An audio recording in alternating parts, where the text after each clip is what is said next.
with the Falcons, to use your philosophy here about what you currently have and who you could bring in that's different. But you could also bring in somebody completely unique in Kyle Pitts for someone that you have, like Matt Ryan, for his final window of opportunity in Atlanta. What do you think Atlanta's going to do it for? Right? That's a great question. I love Pitts. I think he's a difference maker with the talent, but we also know that you have to have the quarterback position. And, a lot of these teams at this point start to come down to, do we want to go the Green Bay Packer route where we want to have 2 decades of success or more than that, because we have the quarterback position solidified? We know Matt Ryan's getting towards the end. Do you go and get that guy, a Trey Lance type guy, where you go, hey, maybe we have 2 or 3 years left with Matt, and Trey will be ready to go, and he'll give us another decade of success at that position? Or, as you said, do you go the route that, hey, we got a couple more years with Matt Ryan at his peak, let's surround him and let's go try to get that championship that we weren't able to get a few years back when we got to the Super Bowl? I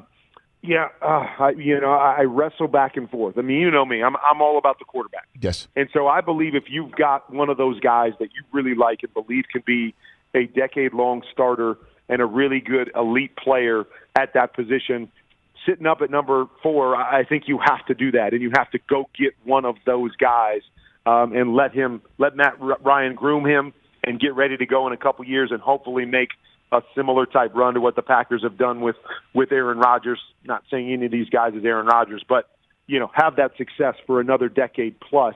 With that guy behind center. Lance fits where? Everywhere? Where would he fit in case everything that you've just said kind of drops if the Falcons do take Pitts?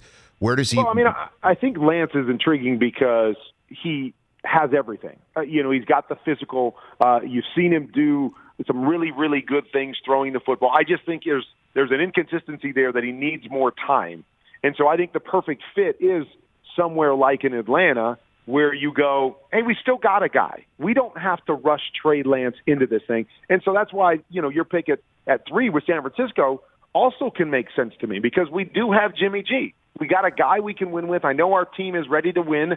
We can do that with Jimmy G, and we can allow Trey to come along, because I do believe Trey, and we got to put that caveat out there, Rich, that most of the film we've seen on Trey Lance was 2 years ago. Right. And so that's the hard thing, too, is to know exactly what he is right now. But based on that film, I think he needs to go somewhere where he truly can sit for a period of time, and they can groom him into the offense, and he can learn how to be a pro, and he can work on some of those inconsistencies he has, and then he can take over and run with this thing. So in Atlanta, even in San Francisco, to me, makes sense, but a situation like that, to me, is the perfect fit for a guy like Trey Lance. Hey, you watched all the way to the end. Thanks for that. Watch more right here.